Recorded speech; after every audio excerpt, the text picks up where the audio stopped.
Welcome to Going In Blind. I'm your host, Zach Tidwell, and my guest this week is Mario Duarte. He's the president and CEO of Project Dynamo, which is a veteran-led nonprofit. Bunch of guys bringing together their experience from both special operations and intelligence to render aid, assistance, and rescues to Americans in conflict zones and natural disaster areas around the world. So you may have heard of them over the past couple of years in bringing people out of Afghanistan or Ukraine, or maybe helping out in Jamaica and Haiti with other natural disasters operations. But now they are also directing their efforts again internationally to combat human trafficking with their newest initiative, Archangel. This is a topic that I've been dying to get into for a long time now. I'm very thankful that we're going to be able to get into this today. I think this is an important thing that's not really talked about as much as it should be. So before we do that, just a couple announcements. If you are new to the show, there is a very powerful story behind this podcast, just like the very powerful story behind Project Dynamo and Archangel. So if you haven't heard of that, or if you aren't aware of that yet, head over to my website, zachtidwell.com, and you can read about it there and see what I'm talking about. If you have been listening or watching for a while, please leave a rating and review wherever you are listening. Or if you are one of those people who are watching on YouTube, go ahead and subscribe so that helps the channel grow and helps these conversations reach more people. But with all of that out of the way, Mario, thank you for being here. It's a pleasure, Zach. Thank you for having me. And hello to all your listeners. They say hello back. So Thank you. I yeah, I told you I wanted to start here with laying some context. I think it's important again to give everybody a better understanding of the leadership at Project Dynamo and maybe how it all came to be. I know you're an Army veteran. Can you explain to everyone your background, both, education wise and what you did in the Army? Of course. First off, I was born in Guatemala and I moved to the US when I was 18. My parents gave me the opportunity to go to college in the United States. So I arrived in Houston, in beautiful Houston, Texas in 1999, in the fall semester. And I started going to U of H. I was in the industrial engineering program. I was on my, sophomore junior year when 9/11 happened. And the University of Houston, because of the people, the professors that had federal experience inside the program, were contacted by different groups within the federal government to start some sort of, research program because 2011 hit us pretty much as, very colloquially, a lot of people say, with our pants down, right? So we needed to increase as a country our capabilities in risk analysis, risk management, threat analysis, threat assessment.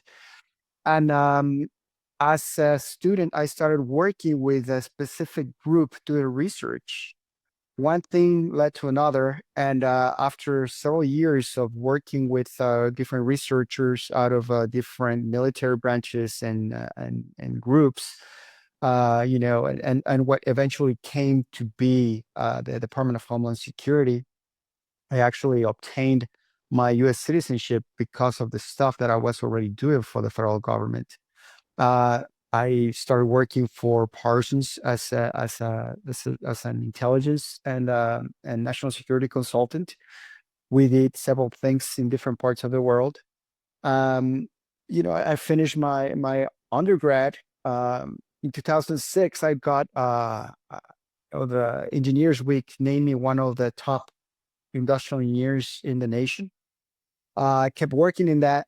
Then I started my master's degree at Rice University in Houston as well. And right around that time, I decided to serve the United States. Besides what I was already doing for the federal government and the IC, I joined the Army and I went into Army aviation actually. Not necessarily as a pilot, actually, but as what we call 15 Romeo, which is an Apache mechanic. And the, the idea was to start working also with what was called the DART teams, the Down Aircraft Rescue Team, which were the units specialized to go into hot zones and retrieve pilots, but also the very specialized equipment that these aircraft carry inside, right? But things happened, and I was asked to come to Guatemala because there was a new government that was going to take office. And because of my relationship with Guatemala, they needed someone that could speak both the language and someone that had my experience in intelligence and national security so that they could put together their national security apparatus, which only existed on paper. So I moved back to to Guatemala in 2012. I was still drilling with the Army Reserves at that time, and we put together, what pretty much was, in my opinion, the most robust national security coordinated system in at least in Central America. That I was helping them putting together all these things. I was somehow in charge of what became the National Fusion Center and Fusion center in terms of like, intelligence. So oh, okay. basically, it was the National Security Council have this specific office, which is called the National Security Secretariat. And that's where the National Security Advisor sits. And he has this National Fusion Center, which would absorb intelligence from different sources and then obviously put together specific briefs for the advisor and the president. And you were like a liaison kind of parenting these sister forces in Guatemala. Correct. Correct. I was putting together, and I was actually directing the fusion center itself. And So what mhm. what you were a reservist doing this, right? I actually was a reservist, but I was not doing it as a reservist. I was doing it as a consultant for the Guatemalan government. Okay, on the more under the DHS side of things that you were doing before you joined the army. Actually, it was more on the federal side. They need more on the military side because so the military side of the United States, pretty much through Southcom, they have a lot of presence in Guatemala, and probably in my opinion, until then, one of the strongest relationships was through the military in Guatemala. And the national security advisor was a former general who was also the chief of the Joint Chiefs, and that's why how the relationship started developing in there. During that specific presidency, it was the presidency of Otto Perez Molina. In his second term, he unfortunately became very corrupt, and he was deposed at the end, almost at the end of his term. This time, I was already out. I left that specific space in the early 2015, and I was doing my own thing. I was going back and forth to Houston, and then at the end of that year, there was another election, and a guy that I met doing my PhD studies here in Guatemala by the name of Jimmy Morales won the election, and he became the president of Guatemala. He was an underdog, former actor, former comedian, very smart guy, and because I had dual citizenship, or better said, back then I was a full American citizen. I'm still am, but Guatemala has this specific thing where they never take away your citizenship, even if you renounce it, right?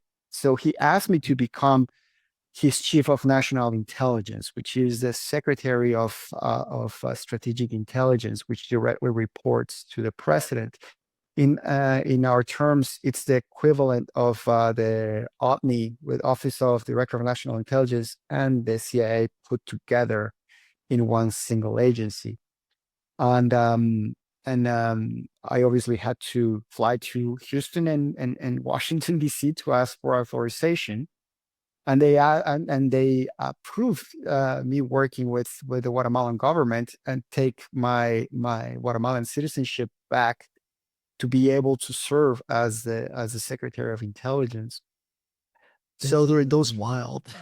I know, it's wild, but it was fun. I was the youngest serving chief of intelligence in the world when I took office at 38 years of age, about to go to 39. And I was the longest serving intel chief here in Guatemala, the only one in history to actually have served the 4 years of a presidency. So Go ahead. you're this whole time you've been obviously you came here to the States, started doing school at 18. You're doing some consulting work on the federal side. Then you join the Army Reserves. And this whole time you're still going to school. And while you're back in Guatemala serving as the director at this fusion center, and then eventually getting your PhD, now you're rubbing elbows with the man who became the president of Guatemala. And you're Exactly. still a reservist and serving in this office. Exactly. That's Oh my God. right. Okay. And it's fun. It was funny because my unit in Texas was like, where the hell are you? I'm like, I'm somewhere. You should be getting an email shortly. And then the next message is, I don't want to know what you're doing. Bye. Don't ever write to me again. All right, fine. That's awesome. Again, those type of things when someone high enough in a chain of command tells you don't ask, they just stop asking, right? Well, yeah. And I mean, and on the outside looking in, to me, that seems like a direct, and yes, you're also a Guatemalan, but that is an American asset in the Guatemalan government. Like Mhm. higher ups are going to be like, hell yeah, let's get him in there. Let's get him in there and lower your ear to the ground. And not to and in a way, I've so many people that I've met that are in the same position as me, right? Including people that we left behind in Afghanistan that were, they were born over there, where they were born over there. They came back to help, and then we betrayed them pretty much when we left in 2021. The way we left them there to their own to their own capabilities. A lot of them got assassinated. Entire families got assassinated because we left them behind and alone. Yeah. And I think that's in my opinion. I'm Catholic. It's a sin that we did. That's treason because these guys were bleeding, suffering next to our people there and our brothers and sisters and everything we did over there, and then we just left them there. And They saved a lot of lives doing that and then of course, turned the of cold course, shoulder on top of that. and I just had that conversation earlier today with a friend, and it was, it was around talking about people like Bin Laden. He was an asset in the past, right? And then other people in America that have been assets as well, that have worked for very bad people. But then governments betray them, specifically administrations in the US, in our government in the US. And that's when they turn against us because we really leave people behind that we shouldn't because we have invested so much in them. They have trusted us with their lives, with their families, with everything, with their future, with the future of their people, of their towns, or of their clans. And then we're gone, or we just forget about them. And then, most of the time that they are, trapped down and abused by the enemies of the United States, and then they turn against us because of what we did. So I think it's something that at some point needs to be reviewed and investigated, and there needs to be accountability because of how we left. But we have not only done it in Afghanistan. Like I said, we've done it in multiple countries, and that's something that it should change because even though this is people that we took back, but there are also people like in my position immigrated legally to the US, decided to serve because it's our adoptive country that opened up their arms for us, and people helped us realize ourselves as individuals, and then we want just to kind of like pay our dues to become a real full citizen, right? Yeah. And we have a lot of people like that. I give you an example. My cousin, he's a lieutenant colonel in the Marine Corps. He's That's what I'm talking about. I'm a Marine. yeah, Double that's right. dog. Yeah, you get devil dog leatherneck, right? So, and he actually served in Iraq. Then he went to school. He was MARSOC. Actually, he was the first U.S. Marine officer to complete the Colombian Special Courses, the Special Forces course in over there, the Lancero course. Mhm. He's, he's on the New York Times because of that, and blah blah blah. Anyway, um, but and then I have friends from boot camp. Like the first Sikh to ever join the army was in my basic training class, and and a lot of people from different countries that they just the moment they raise their hand they are ready, and we do bleed, red, white, and blue, Yeah.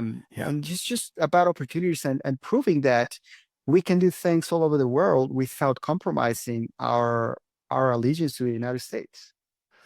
Yeah. And I just, I think on the foreign policy side, like that is definitely our playbook is, installing, overthrowing whoever is there that is, a nuisance to us right now, putting someone in place who is more advantageous, and then also getting rid of them when they become the nuisance. Like that is what we do. And we're not the only country who does that. That is the superpower playbook. But that leaving the people behind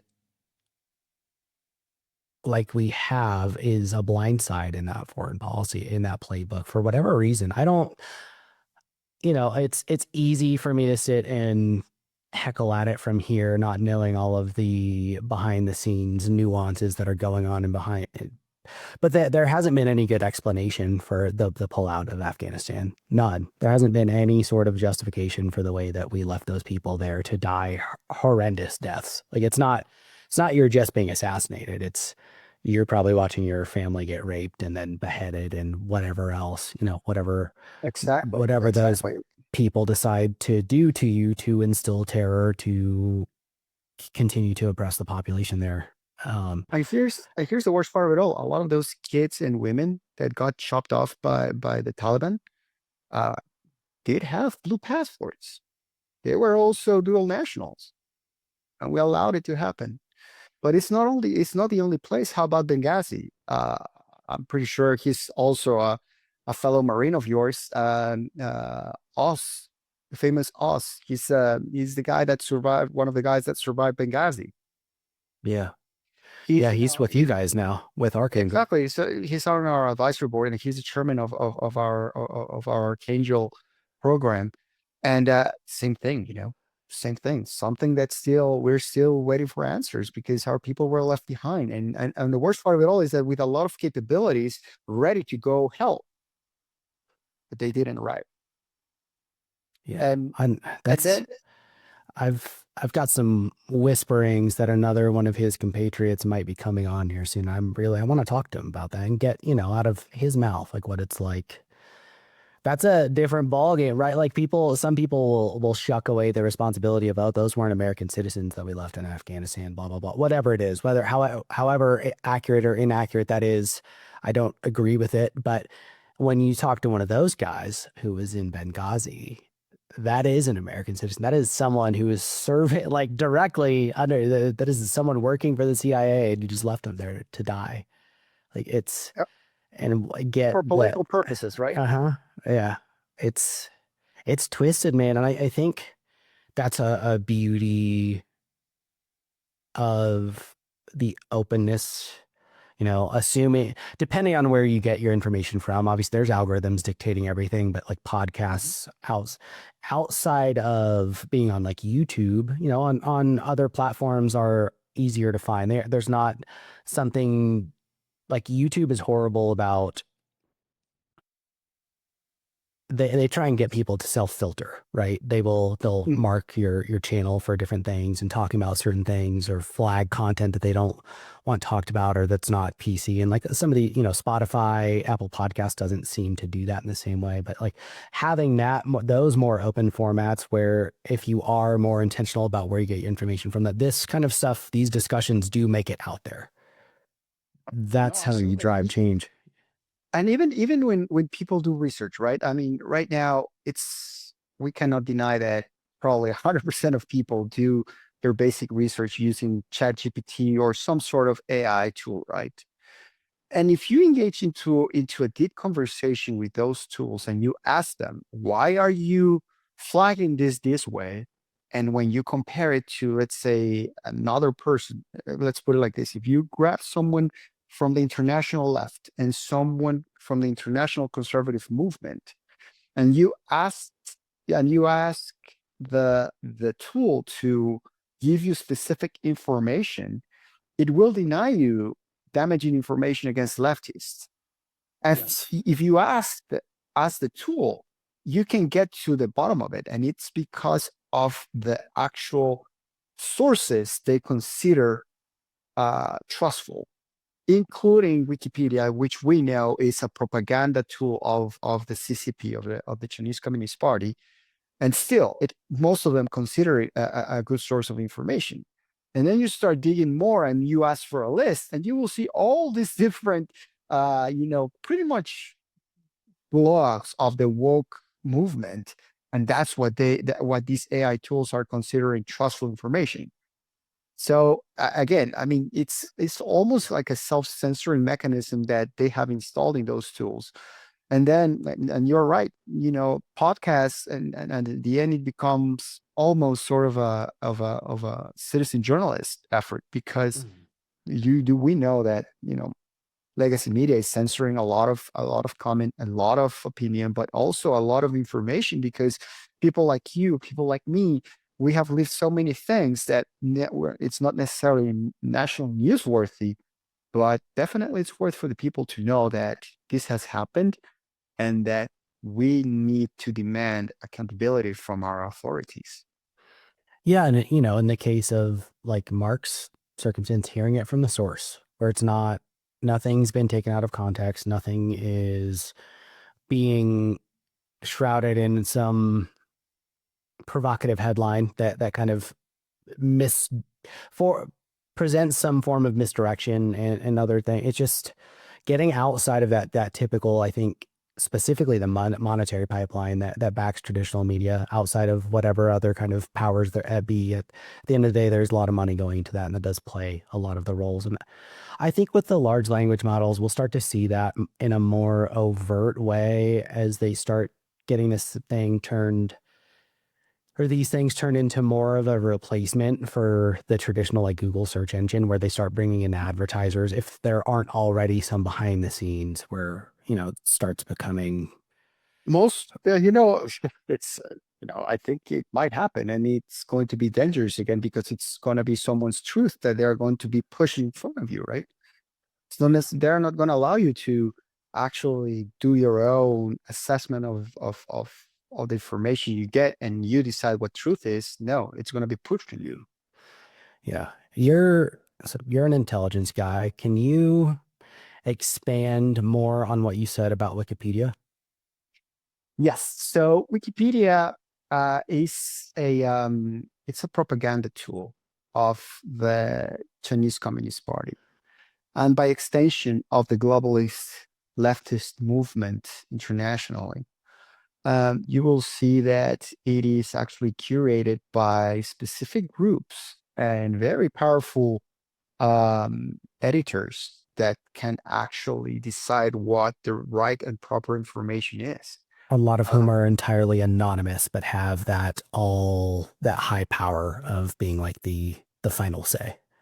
exactly, exactly. And at the end, it's government sponsored either censorship or also malign attacks, because a lot of these articles in there do directly attack and lie about specific conservative individuals. I know of a person that was in President Trump's first term in his foreign policy team, and this individual was maligned in Wikipedia. But here's the worst part of it all: the editor that made sure that all that information would stay on was being fed information by US bureaucrats inside the Department of State. Is there proof of this somewhere? This individual has the proof, and there is even people that are linked to specific media outlets that were involved in that as well. But is this person entirely anonymous and not coming forward? The person is not anonymous. The person is pretty famous, and Can you say their name? I'll not, unfortunately, not because the person wants to actually get to the bottom of it and wants accountability, wants Uh, justice. The so person wants justice. they're not public with this information yet, is what you're saying? Not fully. The person has actually mentioned it in public forums, and something's gonna be, done about it. It's my understanding that um, even people in the inner circle of President Trump know about this situation as well. Okay. And I'm not trying to be an At some asshole. I point, I just will make sure.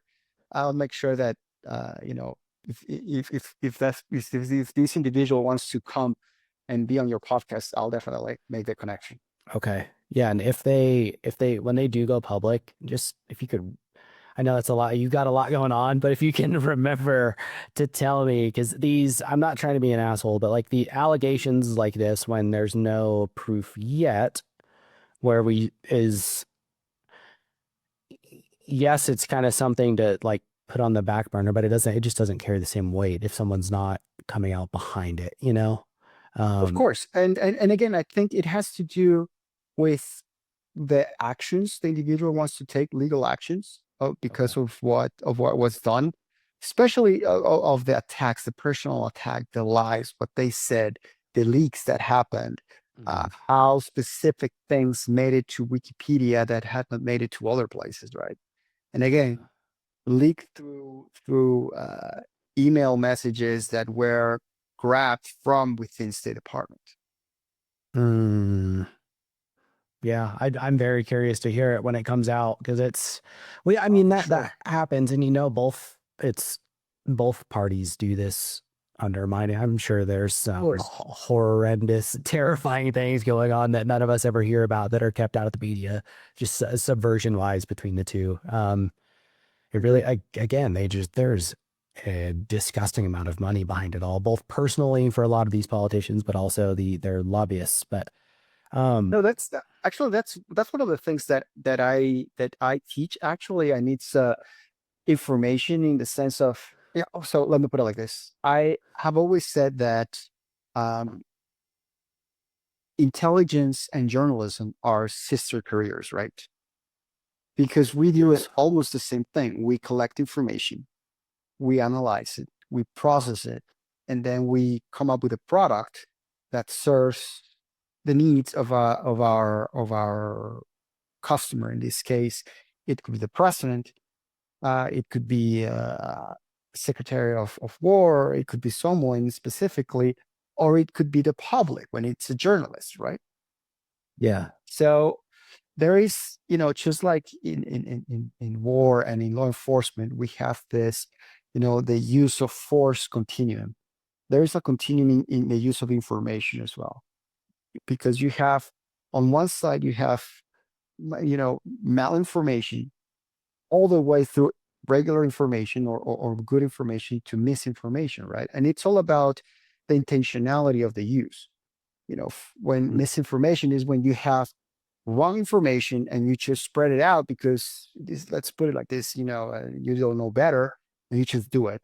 But there is no actual intentionality. But then on the other side, once you pass information, when you have good information and you use it to actually do harm, or you actually pass false information to do harm, that's when you're weaponizing information, right? yeah. And that's, so this continuum itself is, it's very interesting, I think. And again, it's a tool and it's a weapon. And unfortunately, a lot of intelligence agencies around the world have been misused on that. And I think that it's important for, all the chiefs that take office to make sure that it's not used, because at the end, sometimes it comes back to bite. So, and that's something that, I had when I was helping Guatemala with their strategic intelligence secretariat. That's something that I'm proud of that we did, that we really, really locked down our information. We had no leaks and we never allowed anyone. Well, the president knew better not to ask, but then other people would ask for intelligence to be used for political purposes, and we never allowed it. And in fact, we actually were ready to press charges for people, for people asking about it, including a former UN uh, diplomat who is now hiding in Vatican City. Who is that? His name is Ivan Velasquez. He's a Colombian terrorist. He was member of the M19 movement when in his youth with Gustavo Petro, the current president. He became a prosecutor. Then he started working for the UN, and in Guatemala, he was sort of like a super attorney general, right? Yeah. He was pretty much handling the entire judicial system and prosecution processes in Guatemala. Very corrupt leftist guy. And at some point, we had a conversation, and he pretty much was asking me to leak information that he could use in his cases. And I told him to his face that he forgot who he was talking to, because what he was asking was actually an act of war against Guatemala. That's the second that the meeting was over, and he just barged out. Can you delve a little into what a conversation like that looks like? Is there money being suggested? Is he just projecting power? What, how did all that go down? It's power projection, and very similar to what corrupt politicians would do in any place in the world. They, first they were thinking, hey, I think we have a commonality in trying to do this and that. You know who I am. You have, my connections. You know my power. What about this? They should, and this would serve you, and this is where it becomes dangerous, right? Because it would serve you in this way or that way. For instance, you would be considered an ally of the UN, of CICIG, whatever their specific unit. And or in the case of other people, like there could be cash involved, et cetera, et cetera. So it's the higher the conversation, the more elegant these crooks can be, because they can use a lot of innuendo, and they can disguise their intentions with a lot of things that a lot of innocent people, that in my opinion should not, if you're innocent or gullible or naive, you should not take these sort of positions in any government. That's dangerous. It's dangerous, and dangerous to their own being, right? I mean, because at the end, if they do it because of their naivete, or again because of their ideology, there still can be a trace back of their actions, and if it was outside the law, it's a crime. Yeah, So your liability, whether it's through stupidity or naivete or whatever the mechanism is. uh, exactly. So with you, in this case, was there an overt message of what he was wanting to trade for information? He wanted me to become sort of his ally, like Guatemalan intelligence was on his side, kind of thing. And Mm. he assumed wrongly that I wanted to be his friend, or work with him, with actually the legality of the Guatemalan framework would not allow. And so was he hoping all of this, or was this at the behest of the Colombian government? Or No, this this, was at the behest of the UN and okay. the globalist leftist movement, and they tried to depose the president I served under, Jimmy Morales, on bogus cases, specifically a case that involved his family, where they were providing services to the government, but this happened like 5 years before he even was in politics, and it was pretty much a misrepresentation in tax receipts. Let's put it like that. That's actually a Mm. proper term, an administrative fault at best. It didn't carry, obviously, it should have not carried prison. It should not have carried not even a fine or anything. It's just a slap on the wrist and fix your stuff, and that's it. They put his son and brother in jail for 6 months. And all of this because of ideology. Well, And that's like we're seeing that in our government. Both sides are weaponizing the legal system against each other. A precedent was set, and now It's kind of running away, and I hope it doesn't continue with future presidencies. But it's been both sides now. It's they call it the pendulum of politicized justice. When you abuse it on one side, the moment you lose, control of that power, it will swing all the way to the other way. And it takes a real statesman to make sure that that doesn't happen. Unfortunately, it's going to happen, I think, in a lot of countries because politicians have found ways to politicize the justice system, to weaponize it and get away with it. Yeah, it's scary. And like you said, it would take a real statesman. It would take someone who survived the barrage of having it weaponized against them while they run and then going on to not then continuing that action themselves and maybe multiple Exactly. generations of that. But that's, Exactly. And, yeah. and I think, however, I think that part of that statesmanship to stop the pendulum is to make sure also that, let's say, if you want, if the person wants to be magnanimous about it, just to make sure that the entire investigation is transparent and that you show to the world the culprits of these abuses. Okay, so I have this guy, this lady, this other guy, this bunch of people. They did it. Here, this is everything they caused. People committed suicide in jail.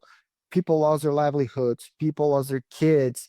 Entire family, was suicided or whatever by their own parent. All these different things that have happened because of wrongful accusations. And even if he decides, but I will grant them a pardon, still, the entire world should know what these people did. Yes, because then that shows that you are extending the white flag there at the price of those people. Hmm. You're setting the example of I'm going to take the high ground or take the high Exactly. road. Yeah. It's, Exactly. but it's like, I don't know, man. It's again, it's one of those easy things to say sitting here. I'm like, Of course. But you did in that. then it comes to also, if you don't put the screws to these people, then it could even be considered, dereliction of duty or something. Yeah. Well, let's let's take a step into Project Dynamo here.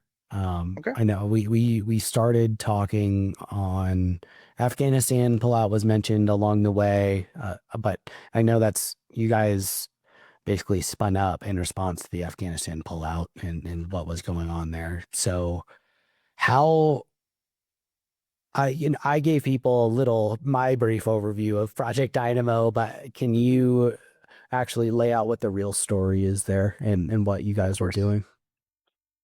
So Project Dynamo is a 501c3 American rescue organization. To date, we have rescued over 7,500 Americans and allies. We have had over 700 missions. We've been to 34 different countries. And the only actual, organization that has been in operation since 2021, because a lot of groups did spawn up when Afghanistan fell. Back then, I actually was not part of Dynamo, even though I already had met most of the guys that put it together. I was actually working for a lobbying firm, and we did finance a couple of flights that were, taking our people out of Afghanistan through that lobbying firm. I did travel to help and evacuate all these people. Um, again, people that served in the army, in the navy, in the coast guard, uh, they came together. They found a mutual ground when it came to helping our fellow Americans that we had left behind. And before Project Dynamo was even on paper and properly registered, or at least something submitted that it was registered, we already had guys on the ground trying to get all our friends out and our people out. Obviously, we're not the only ones. There are other groups, Pineapple Express, Scotman, great guys, great heroes, and it's Dynamo found a niche. and we just kept doing it because there is still this need. Most of us that are 40 years or older, we grew up watching on TV, the A Team, and we grew up watching Rambo and Commando and Delta Force. That there was always an American, pair of boots showing up in the worst moment to come and grab you and take you home, right? Yeah. And there is an expectation to this state that that's what's going to happen. And when it doesn't, and when all you get from a US embassy is, you know what, sign up in this on this system here, and best of luck to you. And that's what has been happening, and it shouldn't. But at the same time, we Americans have this way of especially those of us who have served, we don't leave anyone behind. That includes our fellow Americans and our allies. That's also how kind of like how the name Project Dynamo came about, because of the Operation Dynamo in during World War II, when they rescued all the soldiers out of the coast of France, and it was pretty much boats out of England and Scotland came in to rescue all these bats, right? Mhm. Um, So, were so you guys going right. into Afghanistan armed to get these people out? I mean, there's So you have to remember that there were still a lot of capabilities inside Afghanistan when this was happening, right? yeah. We still had people from, guys from special forces still in there, guys that had retired from special forces still in there, as well as consultants and advisors.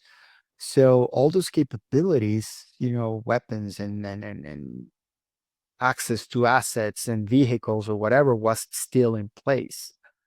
But Project Dynamo, it was boots on the ground, but mainly to create a safe corridor for our people to get on our planes or across the border. Okay. So we were just working together with the people that were already there. Guys that I know.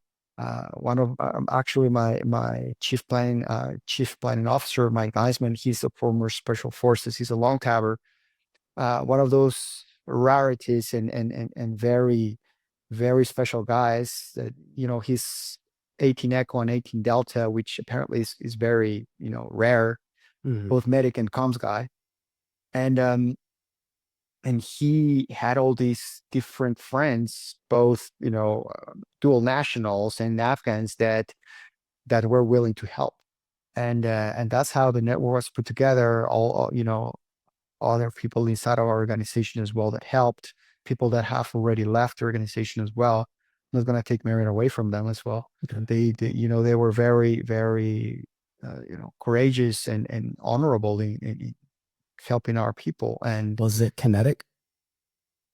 no, no. At the end, Project Dynamo is a humanitarian organization.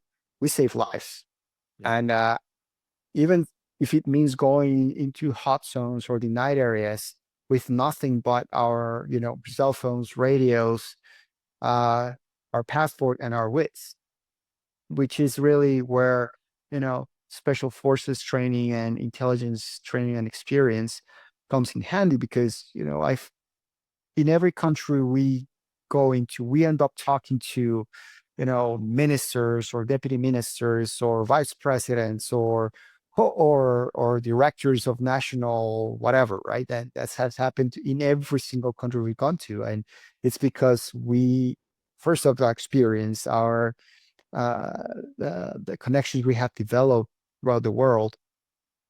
So it's easy to have that level of connection without risking what we're doing. And So that's, you I think, guys, something go that's ahead. something very, very important to clarify, that everything we do, even though what it's defined as the gray zone, which is a denied area, right? With where the U.S. cannot officially go into, or any other country for that matter, because it's either, it's a compromised area or a crisis zone or a war zone. But we always do it in a way where we have legality, or at least uh, proper respectful procedures in place to make sure that we are allowed to take our people away from the danger areas and back to safety. Would it be accurate to say that, if you guys get on ground, and I don't even mean in Afghanistan, so, you've been to 34 countries now, you're on the ground, you're there running logistics, running comms, connecting who needs to be connected, and running a shell game so that everything goes off without a hitch, to then where friendly forces in those areas or your connections there are actually facilitating any operations that need to be done. And you guys, Exactly. okay. Exactly. Okay. I'll give you an example. For instance, Jamaica, right? When Hurricane Melissa hit, uh, one of the first thing we did was actually trying to reach out to the tourism authorities in Jamaica through the different networks that we can tap into, right? Be it professional associations, school, uh, military training, whatever it is.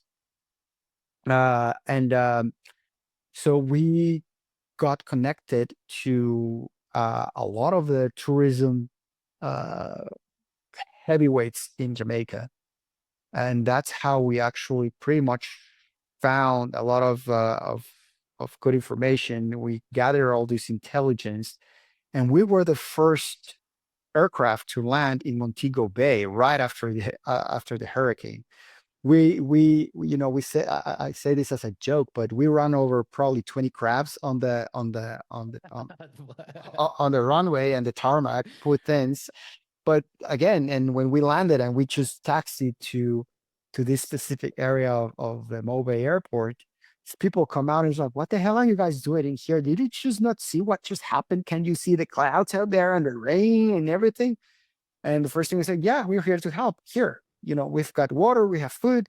You had about 100 people at the airport that were ordered to stay there with very, very, few things to be able to survive for whatever how many days they were going to be there. So when they saw us coming in with MREs, with water filtration systems, with solar panels, with Starlink, it's like they were happy. A lot of them was the first time they were getting in contact with their families. They were finding out that their house, survived or the house was destroyed. And next thing we know, we're already in meetings with the vice president or the vice, the deputy, one of the deputies there, one of the deputy ministers, and then higher ups in the tourism uh, authority there, the aviation authorities as well, then the army and their air force and their navy there, which obviously because it's an island, the naval component is stronger than their ground forces. And so that's the type of relationships we end up developing, good friends. And again, it's kind of like in when you are deployed and you're serving, you always carry something that kind of brings people together. Like we have these patches that we share with all these guys, and next thing you know, we're exchanging patches and exchanging shirts. And hey, dude, you can you get me a pair of boots like that? And I'm like, man, of course I'll try to get you a pair of these boots or whatever. But it's again developing friendships and because we help everyone. Obviously, we're there to extract Americans, but we also extract allies. We will never, never leave anyone behind that has asked for our assistance and our help. And while we're bringing in airplanes or whatever, we try to make sure that we bring what is needed right there. In Jamaica, they needed medicine, they needed food, obviously dry food, water filtration systems, which is recently actually signed a partnership with Livestraw. We're going to be deploying with their equipments and with their equipment and systems into all these different catastrophe and disaster areas Nice. because because they're great. I mean, it's their system works incredible.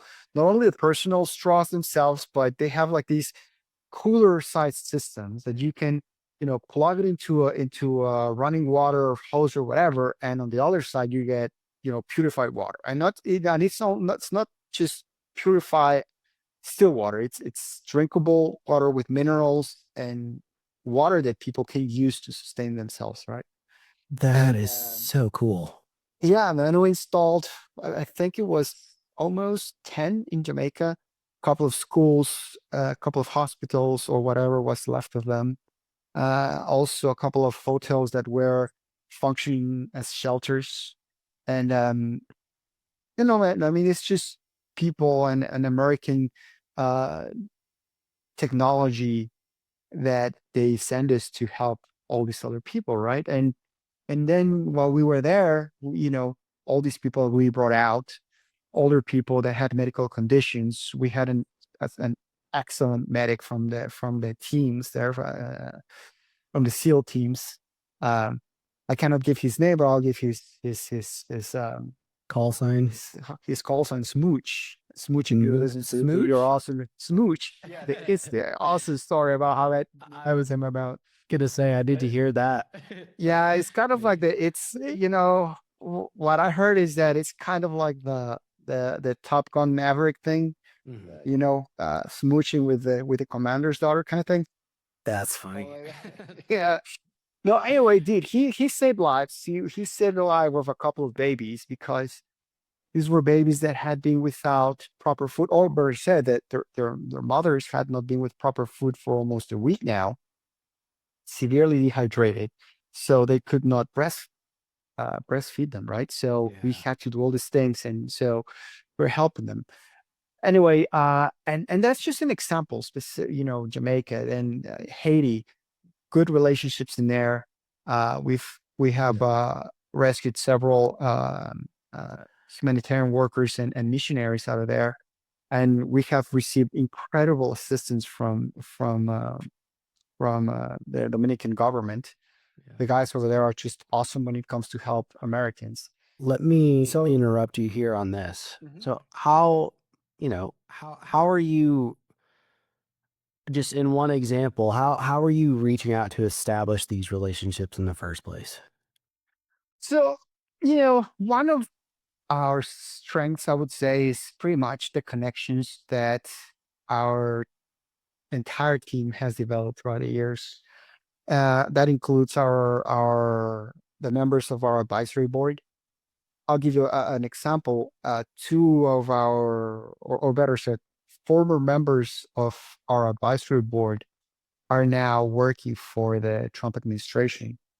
One of them is Ron Johnson. He's the U.S. ambassador to Mexico. He's a former special forces guy that went to work for the agency for military operations, and he's now our ambassador there. And then Sarah Carter, who is now the U.S. drug czar in the White House.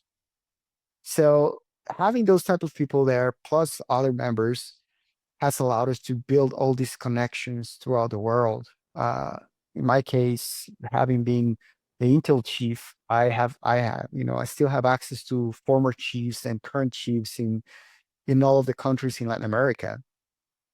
Just They're unlike the military, we tend to keep sort of a cordial, relationship because we just don't burn bridges. yeah. Regardless of what ideology comes into the government, if the person coming in is not a politician and understands that, you might need someone to help you or your country at some point, just, you know, keep the bridges open.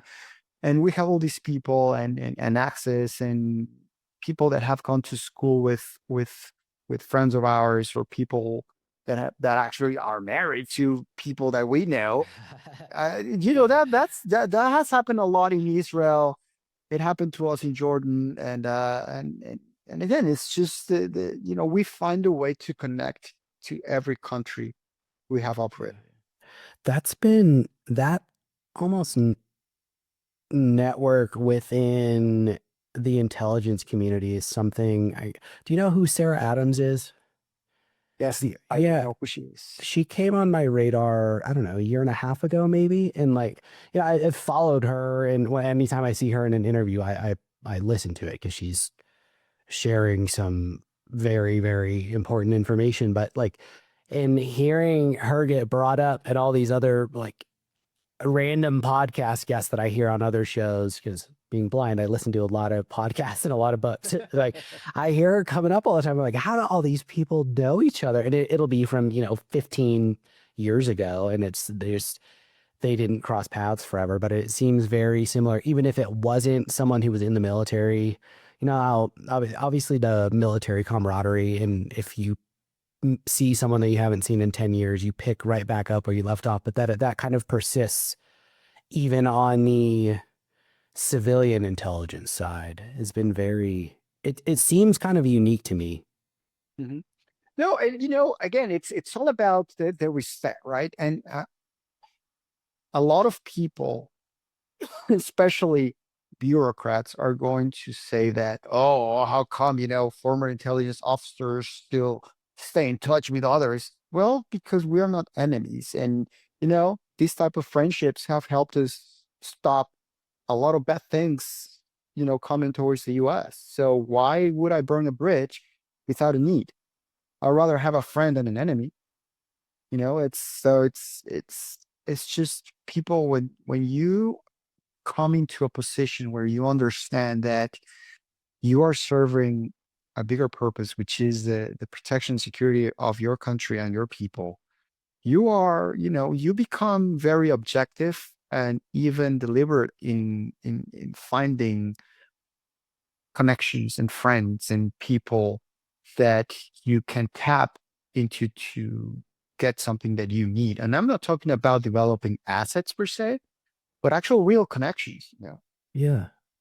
It is interesting. It's still that duty, the underlying duty seems to Mhm. persist with, and I've, until starting to, I guess, follow her, I had only seen that in the first responder and military spaces. And obviously Uh, I'm personally familiar with the military space, but it's just, I don't know, it's interesting because I think it is at least outside looking in, it seems to be along the lines of what you said, because there are such dire implications for a slip up on the in those realms mhm. that there's a And I think respect. there has to be also a level of experience and seniority for you to be comfortable making sure that you are not going to spill the beans on something you shouldn't, right? Mhm. And again, it has to do with the responsibility and carrying the weight of what you know and making sure that you understand that it has consequences. But you know what we say, right? I mean, we in the military become so close and we bond together so easily, even if we come from different branches, because we have, in a way, suffered together, right? So it's like bonding through suffering and misery. But even this happened to me. I, in Jordan, and I was trying to find good connections in there. And a friend of mine from University of Houston calls me. He's like, "Dude, what the hell are you doing in Jordan?" And I explained to him, "Dude, we're extracting people from Israel. This was during the 12-day war. We were there on the ground 36 hours before the first missile came in, which is, that's the other thing. We have very good Holy shit. intelligence analyses and processes that we have, fine-tuned to be able to almost foresee what's going on in certain places. And so we were there, and next thing I know, I'm walking into this hotel, and someone called me from behind, Duarte, and I'm like, oh God, I know that voice. So I turn around, and it's this friend of mine. It's like, dude, what the hell are you here, man? And so we start chit chatting, and you know, one of my best friends dated this guy's sister. And she comes in and is like, "Hey, Duarte, oh, I forgot I should pay your best friend, broke my heart." I'm like, "Dude, it's not the moment to talk about that. So just help me with what Ooh. I'm doing, right?" But they gave us a very awesome discount. We were there for almost 3 weeks in and out, because what we had was teams that we would go into Israel, bring people out, and then we would stay. One team would stay inside Israel, collecting more people, and the other team would bring out all the Americans and allies to Jordan or to Egypt and all these things, right? So for 3 weeks we were there, being a 100% donor funded organization.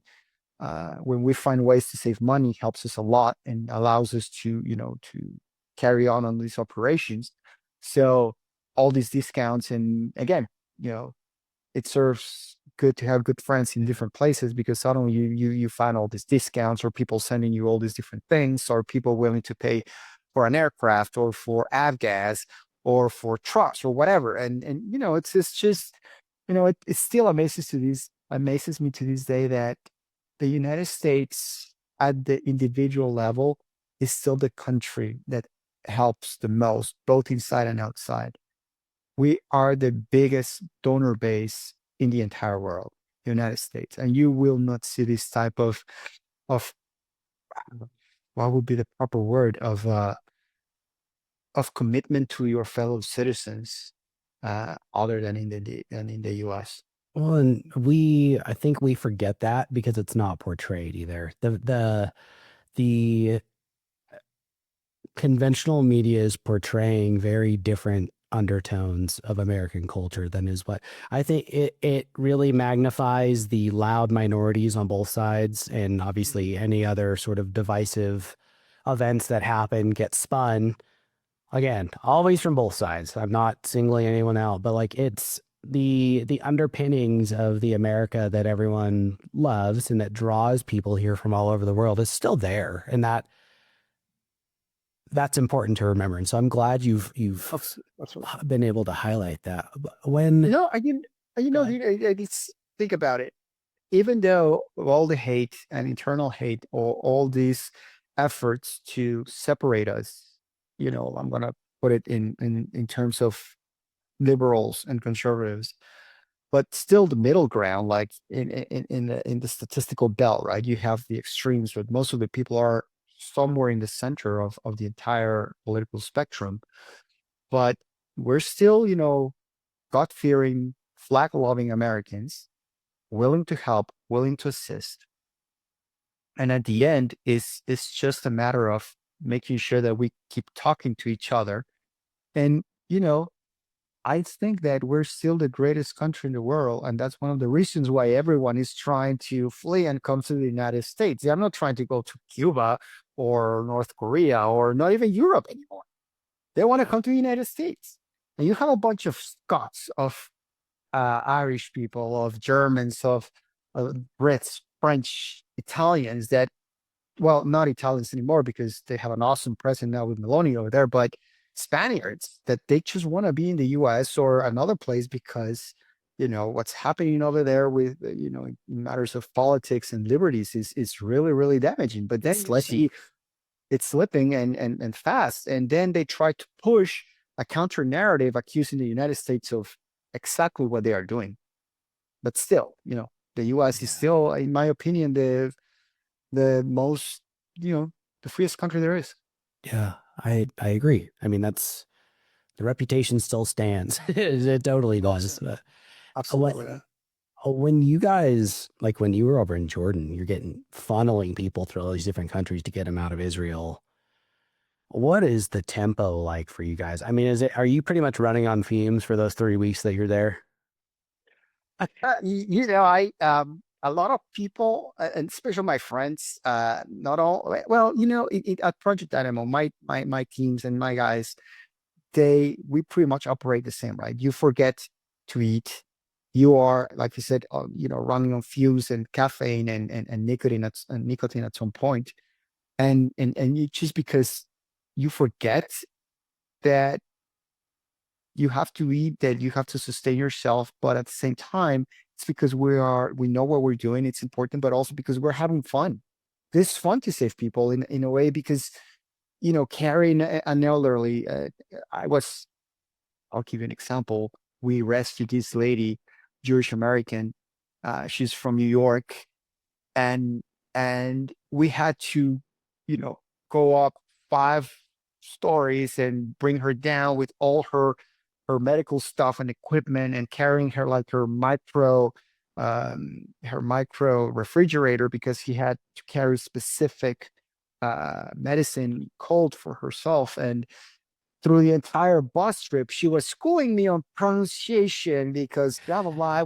I was saying these words. I'm like, this is awesome, because really, why am I talking about pronunciation when we are running through all these places, which, almost every time we were running towards the border, be it to Egypt or be it to Jordan or out of all the other places we went into, we had to divert to get into bomb shelters.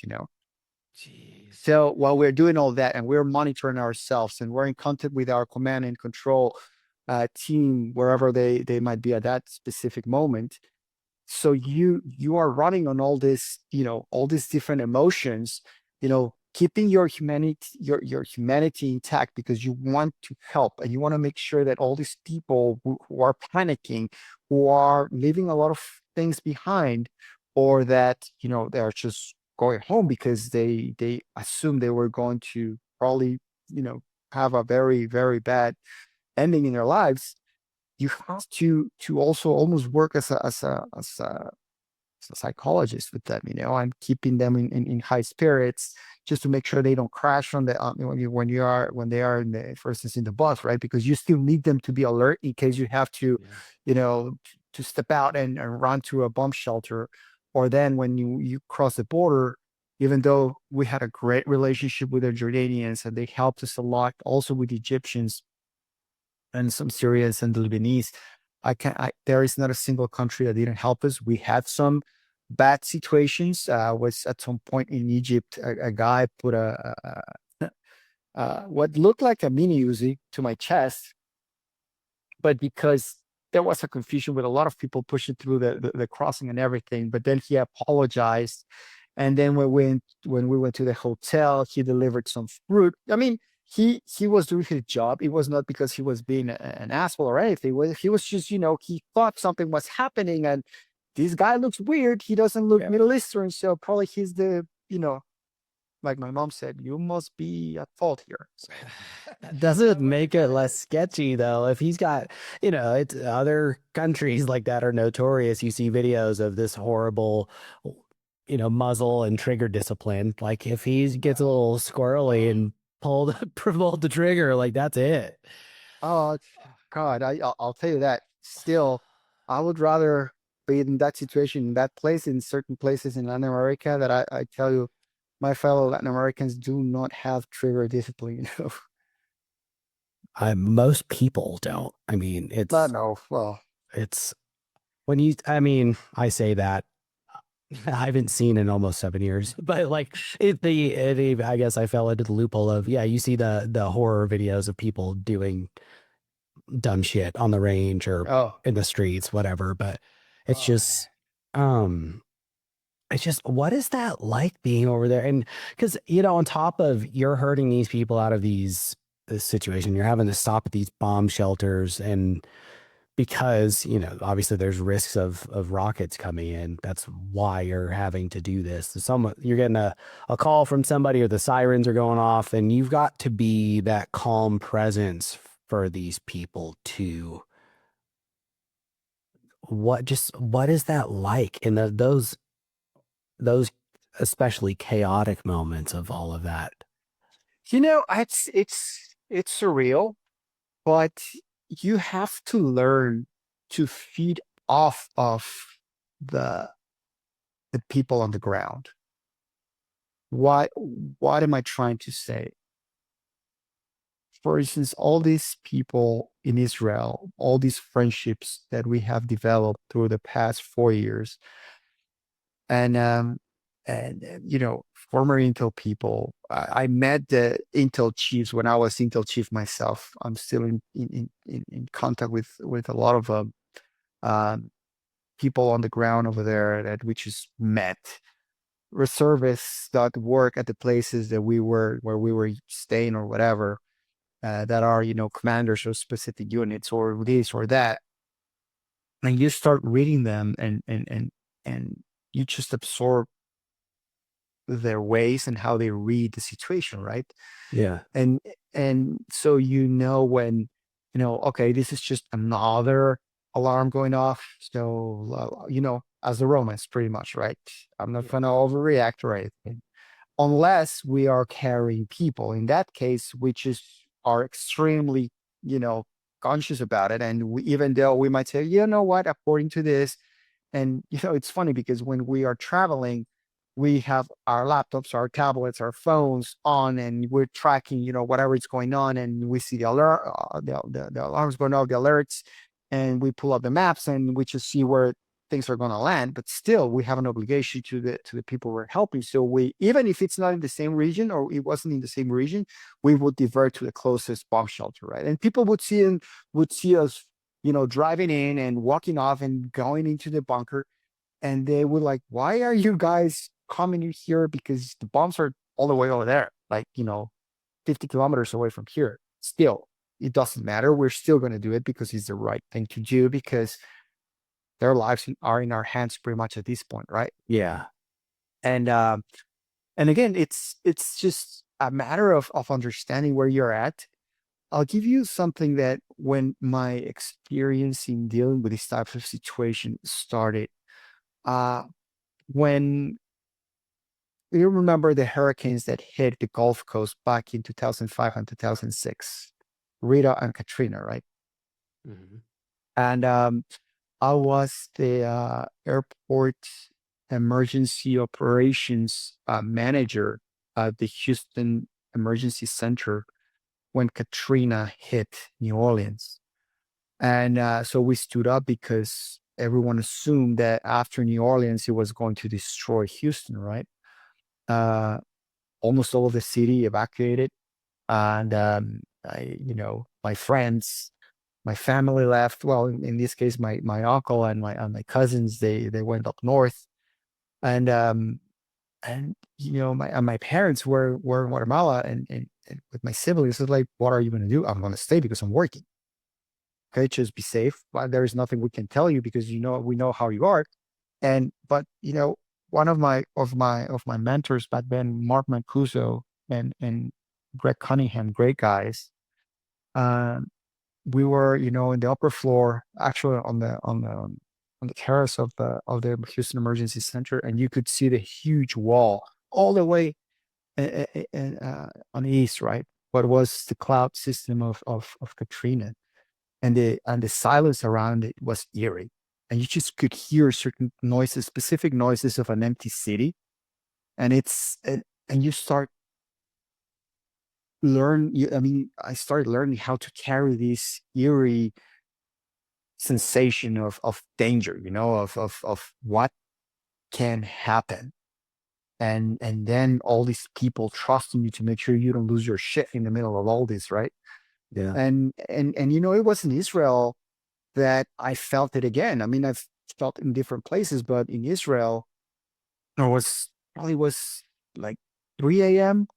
And I was just making it to my room because we were actually working with our team, putting together the manifest for the next day's ride to the border, and the alarms went off. So I went out, and you see all these lights and the alarms going off, and you hear the people outside kind of discussing, or well, it was Hebrew and some of the Yiddish. I speak German as well, so I could catch some of the Yiddish, but they are discussing things unrelated to the alarms going off at 3 a.m. I'm like, this is so weird. These guys are talking about breakfast, and this other guy over there is talking about that his AC is not working, and the alarms are going off, and they don't care, and they're out there smoking, and I'm in my balcony, right? But still, that noise and this pressure that you feel when this is happening, it's just weird. And again, like I said, you have to keep your cool about it because a lot of people depend on you. Plus, family back home are, you know, I mean, in my case, every time I deploy, my wife knows that, not to ask because she's not gonna like what I'm gonna tell her.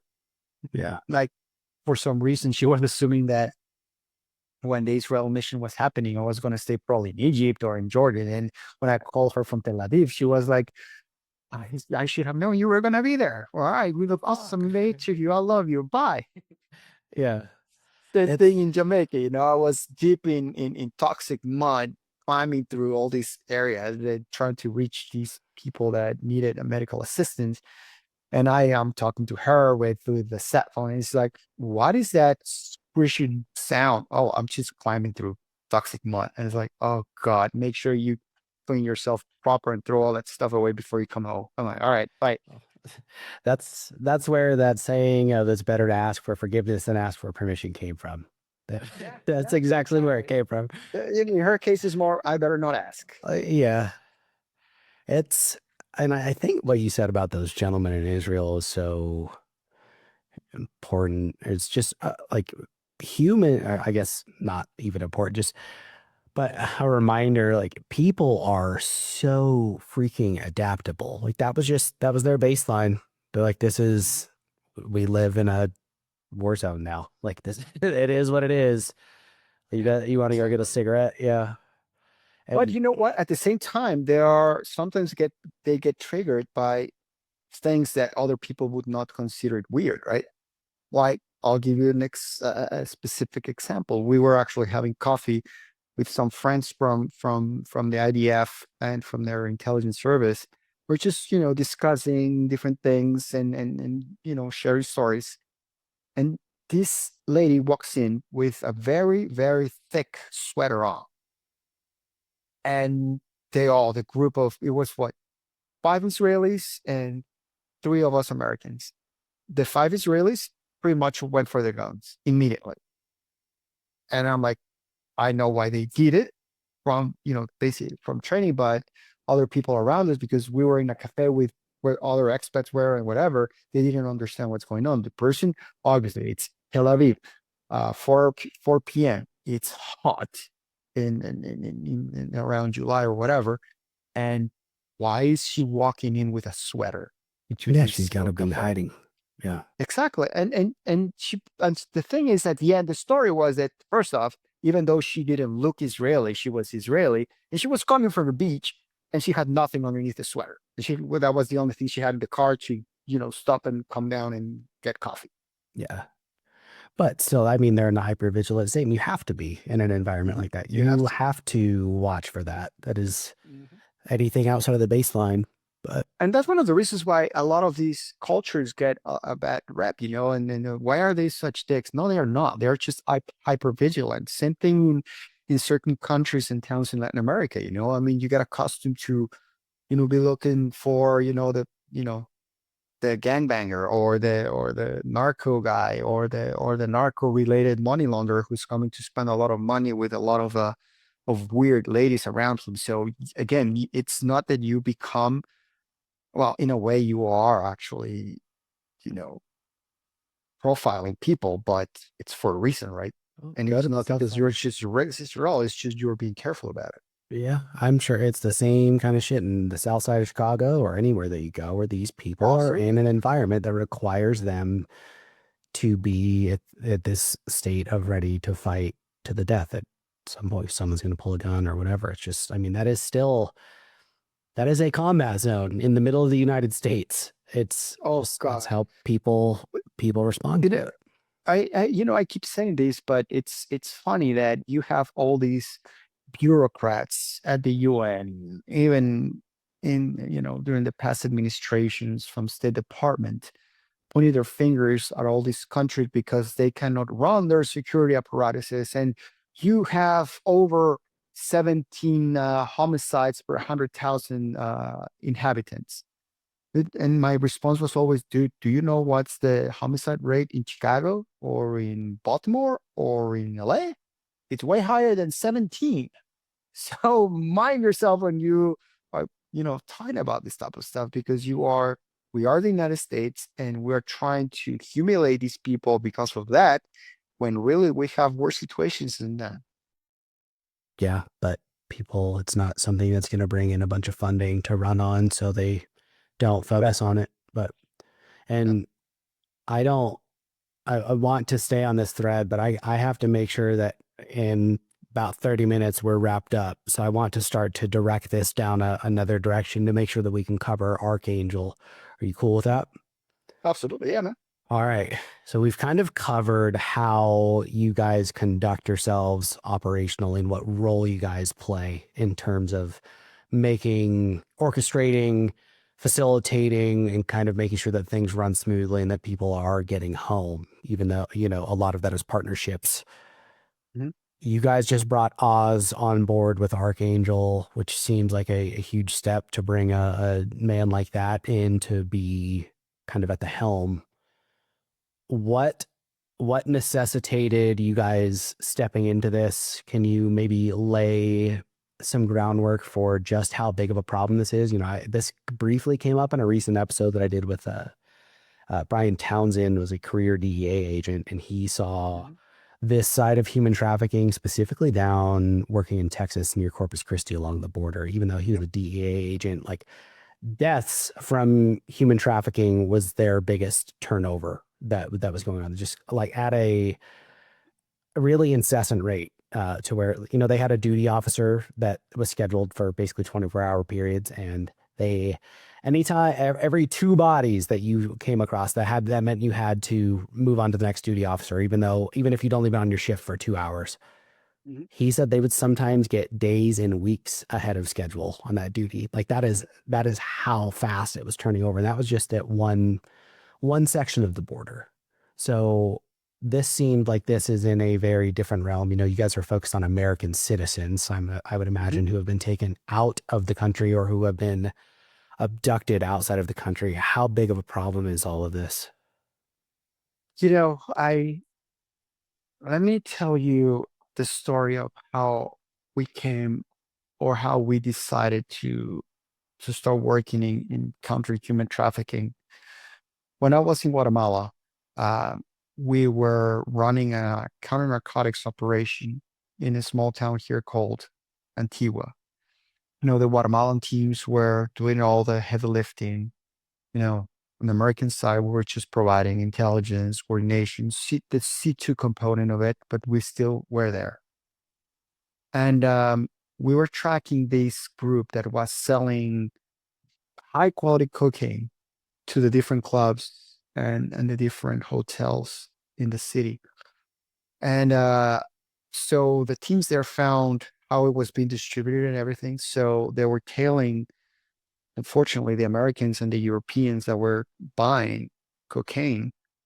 And we ended up discovering a child raping network. And Fuck. yeah, and it was a horrible situation. A couple of embassies had to get involved because obviously these people were captured and they were not going to survive jail. Obviously, you know what happens to child rapists in every prison around the world. So they were pulled out, and I carry that because it's my family has very good friends in an order in the Catholic Church, the Salesians, right? Don Bosco's school system.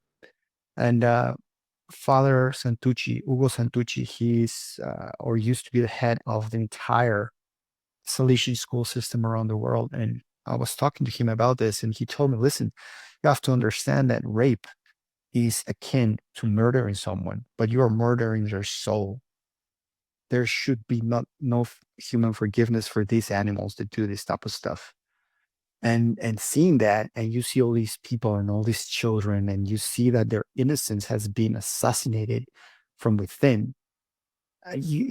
There is, I mean, if you're willing to sign your life in a check to the US, and then you start doing all these rescues and everything, then you also know that you have to help the most innocent ones, our future, right?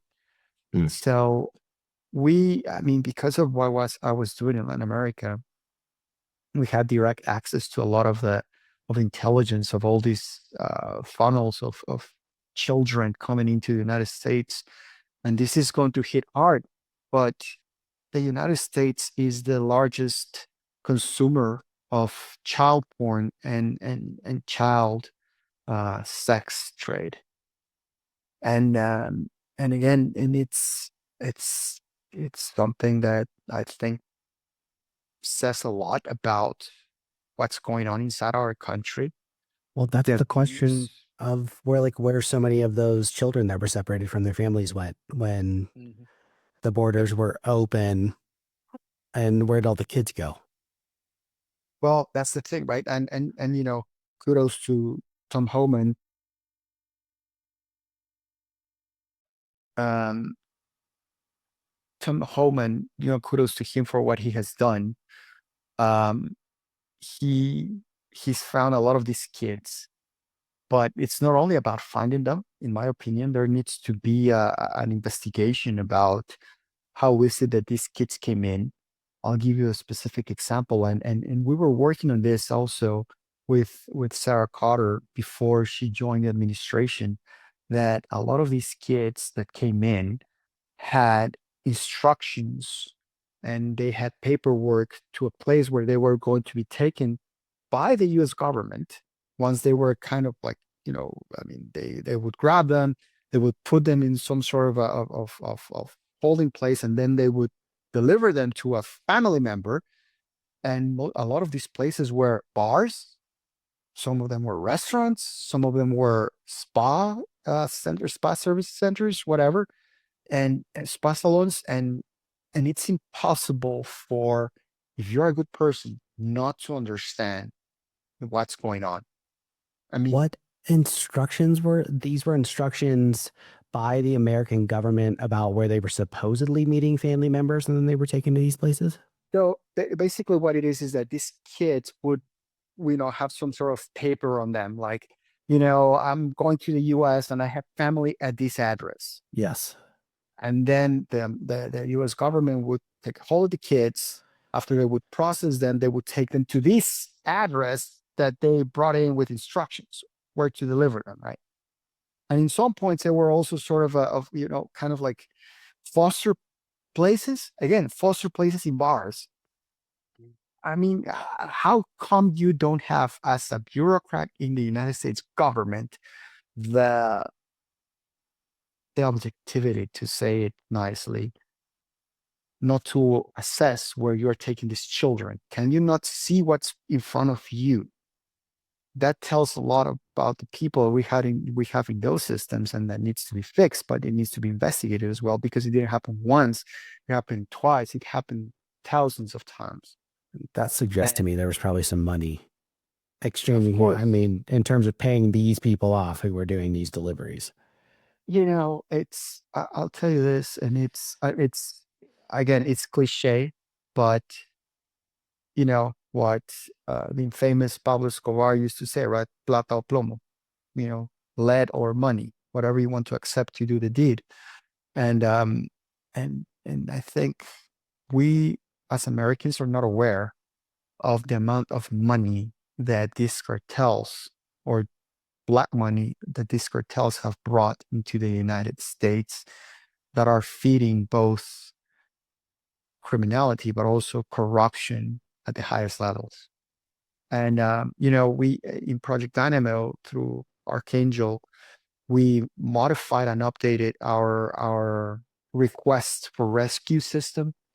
So we included a lot of fields for people that want to report a missing child or want to report a specific case of a children that has been located. And what we constantly get is people, not only giving us information about a specific children, but also involving a person that works for a restaurant, a person that works for a church, a person that works for the fire department, a person that works for a police department, a city councilman, a city councilwoman. And it's horrible to see this. And obviously, because of the way it's happening, we are no law enforcement. We're not law enforcement. This is something that we have to definitely handle with a lot of care. Obviously, we pass all this information to proper federal authorities because it's above state level, right? Yeah. If it's happening, I'm just going to mention a specific state, not because it's just because that's where we're based out of, but Florida. If they send me something about a specific sheriff in Florida, I'm not going to go to Florida, right? I'm not going to go talk to the governorship there. I'm going to go to the federal government and Yeah. report it there. So, and again, and I mean, just I'll give you an example. It's just looking at some statistics from the federal government. You get somewhere around 11,000 hits in child porn and child rape porn in any day throughout the United States In one day. in one day. And that's just what's being caught. that's what's being, caught through cyber intelligence, at the FBI or all these different agencies. Imagine all these people that have gotten smart using VPN and mapping Mm. systems and all these things, and so it's worse than that. Probably, I would say that probably we should consider tripling that number for sure. And even though there's a lot of children and young people that have been taken and flown out of the US or trafficked outside of the US, a lot of it still happens inside the US. You know, kids that get, taken from their hometowns and then, you know, taken throughout the party towns in the US. There is this lady that we know in North Carolina. She's an incredible lady. She helped us a lot when we were running our operation there in North Carolina when the hurricane hit there. We were actually staying at her farm. She runs now a farm to help uh, uh, people that come out of human trafficking situations. And she was telling me that, she was groomed or started being groomed when she was 13. And when she turned 15, she was, taken to party and be used as a Oh, prostitute. fuck. New York, Atlantic City, Las Vegas, Miami, LA. So all these different party towns. She was even flown to Dubai once in a private jet back. And, and she was completely and brutally honest about it. A lot of these kids don't notice it until they start being treated as cattle because when they are fresh, when they are new, they are fed drugs, they are given their latest cell phone, and they are given, designer clothes and even a car if they already drive, whatever. But suddenly, they are not a hot commodity anymore. So they just push it to the ugliest of clients. They start getting beaten down. And that's when they notice where they're at. It has never been free. They've been caught into specific uh, very ugly situation. And a lot of them don't make it. They don't survive out of it because something that is the darkest part of it, even though it's all very dark, a lot of young kids, because they've been so damaged, the only use they find all these animals, all these criminals, all these demons is to actually use their organs and harvest their organs. So That's what they end up doing with the kids. with a lot of the kids that, once they are, badly beaten or their bodies are not useful anymore for whatever dark purposes they have.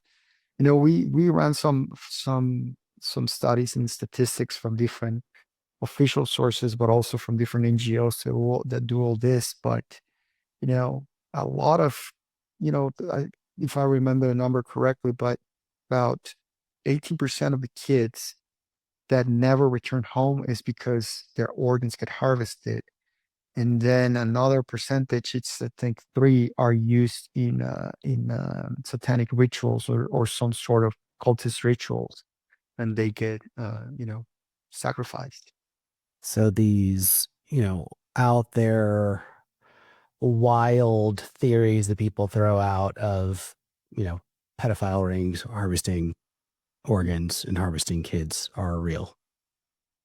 Very real, very real, and it's just unfortunately it's uh, it's under our noses. It's happening, and it's happening at every level. And molestation unfortunately happens most of the time within families. It's usually a parent that starts molesting the kid, or an older sibling, or an uncle, or a grandparent. It's always And someone then close to, or not always, but yeah, very commonly you hear that. It is someone that is within the inner circle. Mhm. and the problem is that a lot of times, because a lot of these animals also share images and everything, other pedophiles and criminals actually start noticing it, and then they groom the kids away from their families, and they don't see the difference, right? It's just not a family member doing it to them. And then they get into all these networks and they start getting shipped around the country, and whatever. It's just a Jesus. self-feeding nasty network that, you know, it goes all the way, you know, top to bottom in our society. And again, it speaks a lot about what's going on, and I think it has to do with with the absence of God in a lot of these homes, and how we in general, not only the United States but across the world, we have turned our backs on God. And I think that that's one of the reasons why good people have been, you know, attacked for preaching their faith, because at the end, that's something that's the main weapon against all these evil things. You know, when you start teaching a child about faith, about how, you know, faith also means protecting yourself, and how you have the right to protect yourself and you have the right to say what's going on. When you start getting in the way of all these very evil people, you become a target as well. So, you know, it's I think we have to be conscious of what's going on. And again, not to sound cliche, but the only like, you know, that's saying that the only thing for evil to triumph is for good people not to do anything, or good men not to act. I think it's exactly the same case. I think we have an obligation to our children. They are all our children, and they are our future of our country. If we cannot take care of them, we lose everything. There is no, I mean, if we allow these animals, whatever is the reason they turn into that, you know, if we don't stop them and if we don't protect these innocents, what do we have? What do we have in the future? What, if you are a believer, how are you going to come to your final judgment and say, I did not help these children when I could have? So are you guys focusing domestically first? Uh, so again, it's about right now, obviously, Project Dynamo being an American organization, we focus on American children, right? And but at the same time, we also we try to help anyone who asks for help. Um, about 8 months ago, we got a message from a family out of I can't remember, if I think it was Alabama. Little girl, beautiful little girl, you know, the archetype of an angel in a movie, you know, blue eye, blonde, just very pretty. And she was kidnapped by her own mother and trafficked to Mexico because the mother's boyfriend owned several $100,000 in cocaine to a Mexican cartel. Oh So the God. mother decided that her own daughter was going to be payment. So that they could continue their whatever fucking crazy lifestyle they were maintaining. Exactly. And so that's, you know, it was that operation was nothing short of a miracle. Literally, you know, the entire Dynamo family started making calls. I immediately talked to our ambassador, Ron Johnson, and he has some people in his team, and then Mike was on the phone with the intelligence from the Mexican armed forces. I was talking to the intel guys that I have contact with, and you know, thank God that the little girl was found right before she went into the pipeline, you know. And Oh, thank it's just God. it was just miraculous. And she was taken to a house, and she was, obviously, she had to be processed by Mexican authorities and everything. And we made sure that we could speed the entire process out and put her in the you know, in her dad's arms. And the moment she reached the US, that's when, okay, let's get back. Let's take a couple of steps back. Let's make sure that we go through ARs. What happened? What did we learn?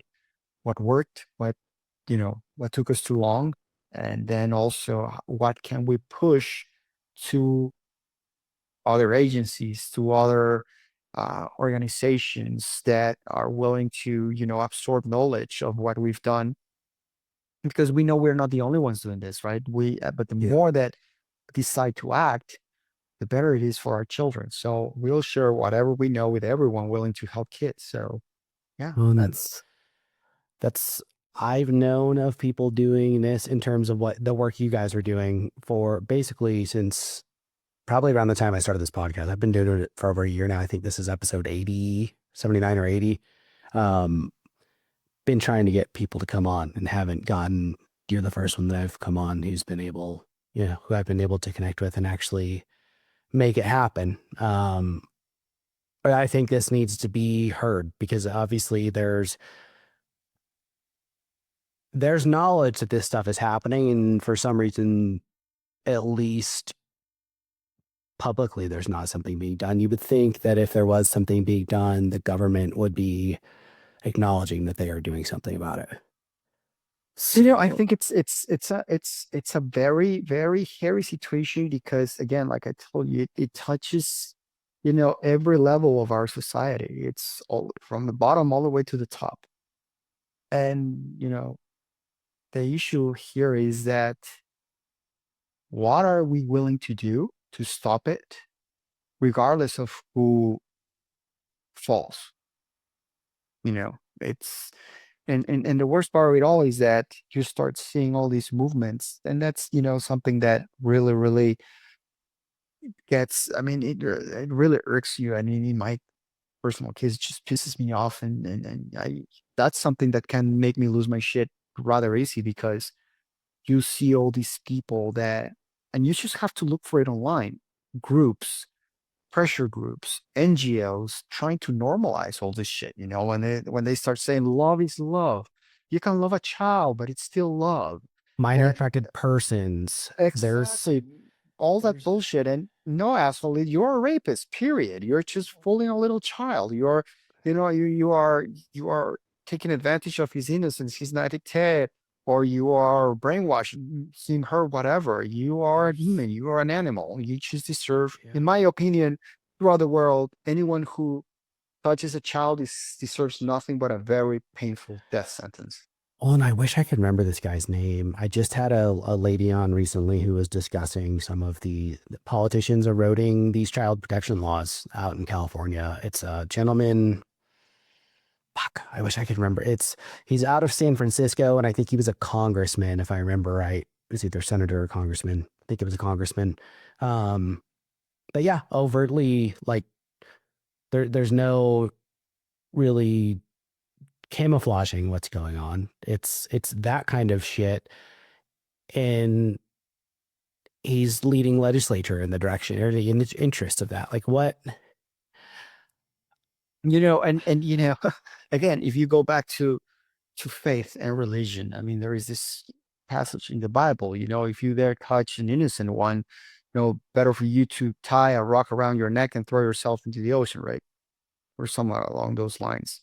And these people are not seeing that they are condemning themselves, but at the same time, you know, if we fail to act, we're, you know, pretty much at the same level as them because we are allowing it to happen. And it should Yeah. not. I mean, I think the least we could do is the public uh scorn of these people that, if it is, just point fingers at them and make sure that everyone knows about it. And even if they start using the victim card, oh, you're going to destroy my livelihood. Well, you should have thought it, before doing this crazy shit. Yeah. Fuck you. Exactly. Yeah. With the tactics. And yeah. And I, I don't care. A lot of these people, unfortunately, were victimized as children themselves, but that doesn't mean that you have an excuse to perpetuate that cycle. Like, Exactly. And it's not with that's you. Yeah. the whole thing being, of having been a victim is one thing, but then also you have all these components of power and seek power, and it's just corruption of soul and mind, and that doesn't necessarily have to do with trauma, but it's just about power and dirtiness, nastiness, whatever, perversion. It's a weird thing because it seems to, at least when you look back at the ancient cultures that we have written histories of, like this has been a trend throughout history. Whether Mhm. I don't know. It's like, what is that? I, it, it's like what is the root of that issue? Where's that stemming from? I mean, it is a sickness, but again, you have the fucking choice. You still have a choice over your act. Nothing's again, if you were unfortunately one of those people who were abused, you have the choice over your Mhm. actions to not do it. And it's You know, I think it has to do with obviously the absence of God in life, but also the decadence of our own society. And when you start normalizing all levels of crimes and all levels of of libertine actions and also lack of accountability for the stuff that you do, right? And I think that's one of the things that's mostly affecting, especially these newer generations or these younger generations, where first off, they are, entitled. They think they deserve everything. And the worst part of it all is that they don't like accountability. They fuck up and they think that, their stuff doesn't stink and they should be given a pass just because I'm young. Yeah, dude, you're young, but you're not an idiot. Well, maybe you are, but that doesn't excuse you from what you did. You still have to face the music for what you did. And again, but that percolates also into policy and all these people that are allowing this to become normalized. And again, it has happened throughout history of the world, but it talks about the decay in society. And that's when what it we're seeing, is. especially in uh, liberal cities around the world. Again, I think there's money behind it at some level. I For don't sure. know what. For sure. I don't, it's hard because then you're saying that they're doing it, they're doing it. And it's like, okay, well, who's they? But they're, the Epstein, and I don't want to get down another rabbit hole here because I do need to start bringing this to an end. But the Epstein files and specifically the way with which they've been suppressed and everything that has been released, all these videos, like in the metadata of the videos, has been proof that they are being tampered with, like in commercial software, like Adobe programs and so Yep. it's there, yeah, the powers at be, whatever those powers are there is something bigger You pulling know, I strings. I hope, I mean, there's not a way. I hope there's no way for people to find out about this. But I had a very, very interesting conversation with a priest uh, in in in in Israel, and he has served in different countries around the world. And we're talking about specifically this topic, right? Human trafficking and child rape and molestation and everything. And you know, because it has also affected the Catholic Church. And he blurted it out, very sincerely. And he said, I have, you know, nephews and nieces, and I'm gonna be a great aunt very soon, or a great uncle, I'm sorry, a great uncle very soon. I'll tell you, and I asked him, how do you stop this from happening in our church? And it's like when the first pedophile that has from that has perverted our, I mean, his post in our church, finds himself hanging from his feet and skinned alive. That's when it's going to stop. At some point, you know societies are going to get sick of it, and they are going to start taking the law in their hands because no one else is doing it. Yeah, I think if we start pushing it enough and you start seeing all these politicians trying to normalize it, at some point, some group is gonna come up and just, put their feet to the fire for sure. At yeah. least. And I will again, I that's hard for But me don't to get me not. wrong, I'll give them the matches and the gasoline for sure. Yeah, but the Vatican City specifically and the Catholic Church is a part of this issue. And I'm not, again, I can't drag us down the rabbit hole because I do need to No, start and I wrapping would this up. say, But I know, unfortunately, it's not the Catholic Church, it's not the Vatican, it's people inside a human structure, right? It's just like it happens in any form of government or in any form of hierarchy. There is very good people, there is biased people, and there is very nasty people. It's like in any human system, it's yeah, It's at the same time, it's not fair to blame the entire Catholic Church for it. It's just that it was very public, but it happens in every religion. It happens in every form of government. It happens in all sorts of governments, and it happens in every country in the world. Yeah, it totally does. And it's,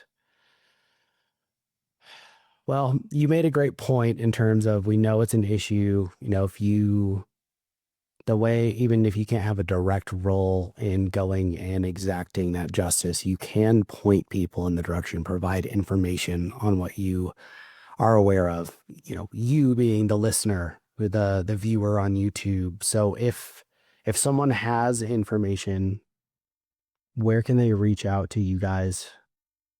Of course. Our website is projectdynamo.net. That's that's our website right there. You can go there. You'll find everything about us, our missions, and also we have a specific button there that you click, and it displays this form where you can request a rescue for yourself or for someone you love or for someone that you know is in danger. It might be wrongfully detained American somewhere in the world, or a person that's stranded in a difficult situation, or a child that has been abducted and is being held against his will, and it's in some sort of human trafficking ring or something. And our teams will get back to you almost immediately.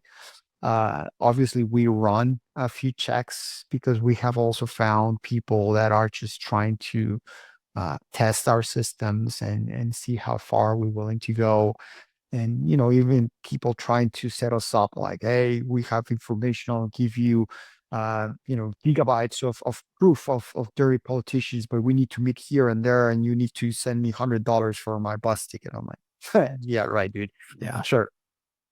So yeah, no. So we are very careful on those lines. Again, all our people are intelligence trained. I also take part into analyzing all those cases. I'm not just at the top, telling people what to do. I like to do all these things and run everything. That's one of the reasons why I also take part in all the rescue operations. And again, someone will get to you.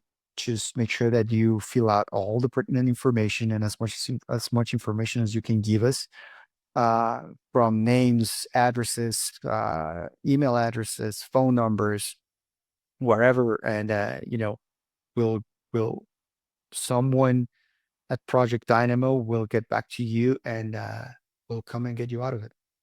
Oh, and also you can reach out to the authorities too, people. Like, Hmm. Yeah, but yeah, exactly. um, yeah, man. Thank There's you. my pleasure. My This, pleasure. all of this is a lot, and I apologize. I'm running up against the time barrier here. I don't Oh, normally you go.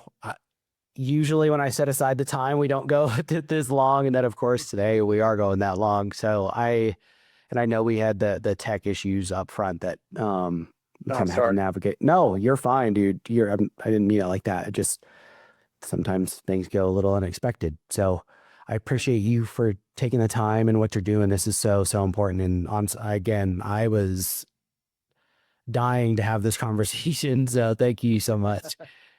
Well, it's a pleasure, Zach. Thank you for the time. It's something awesome you're doing. And again, to your listeners, if they want to help us help the next American, projectdynamo.net, 100% donor funded. Every dollar matters. Every dollar pushes the next operation. And, everything that we get goes to helping the next American. Awesome. Thank you again. All right. Thanks, man. Appreciate it. And thanks everyone at home for listening to another episode of Going In Blind. I hope this is the first of many conversations that I get to have along these lines. Because again, this is some there's some nasty undercurrents going on both in our country and around the world, and something needs to be done about it. So please go support Project Dynamo and their new initiative, Archangel. And other than that, I'll see you next time. Thanks.